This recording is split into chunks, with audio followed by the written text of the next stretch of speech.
pozdravljeni. Jaz sem Janin, tole tukaj je pa Katarina Habe, ki jo zelo verjetno že mnogi poznate, nekateri pa mogoče tudi ne. Pozdravljena. Živijo. In hvala, da si prišla, seveda, ne? Je trajal malo, ne? Ja, oni tega ne dajo.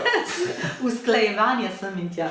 Usklajevanje, ampak upajmo, da se bo zdaj lažje dal kaj. Sva poznala pa midva tudi že odprej, ni tako? Ja, ti si bil moj profesor za filozofijo. Okarakterizirala sem te kot odbiti profesor, ker smo imeli zmeri hude debate. Pa imel si tudi plesno skupino, o kateri sem plesala. Ti si bila pa ena največjih zvezd? A res, kot zvezdo se nisem doživljala, ampak bil je zabavno. Čakaj, bova poiskala sliko in jo bova dala noter. Potem bomo pa videli, ali bodo ljudje videli, katera si ti ali ne. Uganka. Ja, bomo objavila, recimo na Facebooku, pa bodo ljudje morali povedati, katera od tistih si ti. Zmenjen. No, tako. Ampak danes ne bova niti o filozofiji, bova pa omenila, da si ti psihologinja in to celo doktorica. Ja, in moje področje raziskovanja je psihologija glasbe, zato ker se rada opišem tako, da po umu sem psihologinja, ker sem zelo radovedna in v raziskovanje, fokus raziskovanja spravljam vedno odnose. Mene ljudje zelo fascinirajo in zanimajo me zgodbe ljudi.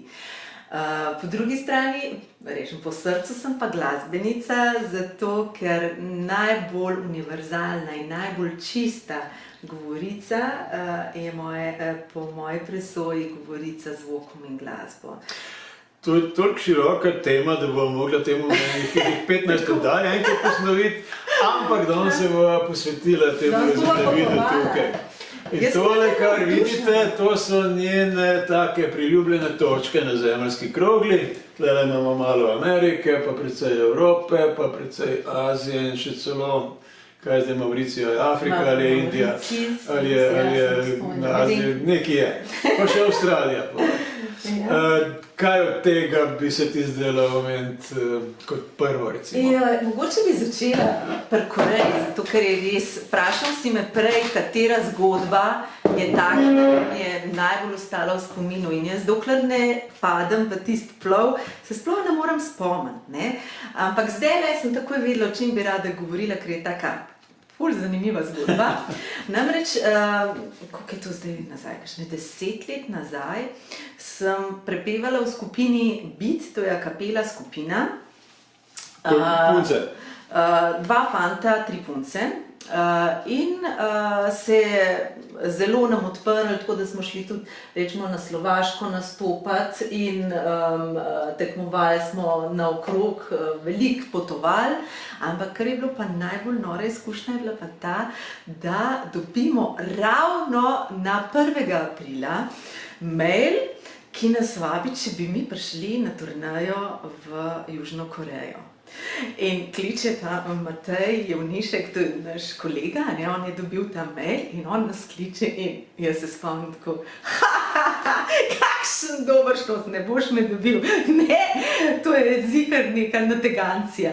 Prav, a je tisti tudi na to pomislila, kdo bi nas hotel na ta način nahecati. In pa smo mi vsi mislili, da je to štos. Nekaj on dobi še en mail in to je bilo resno povabilo. Kaj bi pisalo? Pisalo je, če bi prišli, ker imajo oni nek a capella festival, to je cel community v Koreji, v Južni Koreji so zelo naravnani k temu, da vabijo različne a capella skupine z celega sveta in potem tam nastopaš po največjih dvoranah. In ti še plačajo pot? In vse ti plačajo. No, in mi smo mislili, takrat je bil še, moj starejši sin je bil star, mislim, da 6 let, to je pol že več kot, pa je to že 13 let. Ja, in jaz drugače ne grem rada od doma, ker so otroci majhni, mi to ne bi jaz potovala. Ena je imela pa še čist majhnega otročka, ne? In smo rekli, ok, v redu, ker smo mislili, da to itak ne bo nič iz tega. In potem se kar naenkrat začelo dogajati in smo videli, da to je res, ne? In ena zgodba taka, pridemo potem mi v Seul in pridemo pred eno ogromno dvorano in tam ti jumbo plakati, ogromni in naše ime napisano s tistimi črkami. In jaz tako, A imaš sliko? Imam sliko, to pa celo imam objavljeno na Facebooku. Super. To imam pa celo na Facebooku objavljeno, ker drugače jaz pa slike, to gre, ne? Če nimam objavljeno na Facebooku, pol itak pozabim, kje je kaj, ne?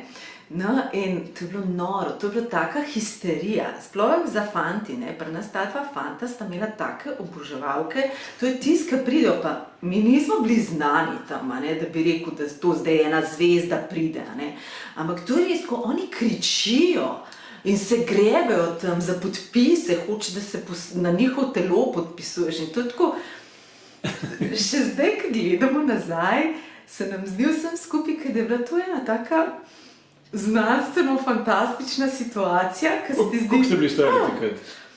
Ja, čakaj, zdaj ne moram spet reči, okrog 38 sem bila jaz, rečemo, stara. Tako da niso bili prišli otroci, te fantje? Ne, oni so bili, Miha je bil mlajši, Matej je tudi 3 leta ali 4 leta mlajši od mene, Miha je bil, mislim, da okrog, ne vem, 6-7 let mlajši od mene.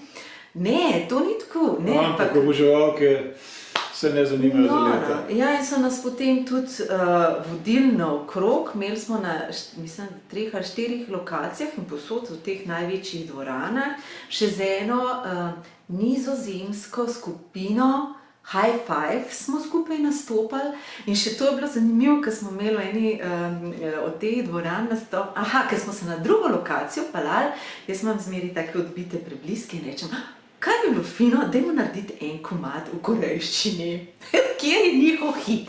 In smo vprašali, kjer je njihov hit, jaz vem samo to, da je bilo to tudi prevedeno potem v angleščino, Nobody, nobody but you. To se ful spomnim tega. A, v angleščini? Refren je bil v angleščini, kitico je pa naša Sanja odpela v korejščini in folko se je odpela.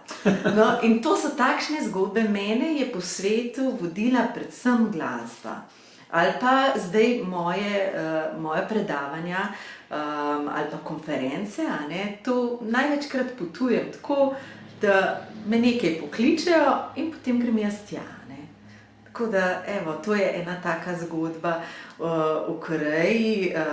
Spomnim se tudi to, da mi njihova tradicionalna hrana tudi podrazno ni bila všeč. Tisti kimči in to, da mi je ful smrdel, da smo se z enim takim majhnim avtobuskom vozili, ki bi bil iz kakšne Bollywood filma, ker je bilo tako vijolične zavesice z resicami. Skratka, to je bilo res tako, kot bi v en drug film vstopila in smo se predstavili v tisti in bili tam. Se pravi, zdaj pa če gledam z tega vidika, ker sem zdaj, se mi zdi to tako zelo. A to je bilo to. Ja.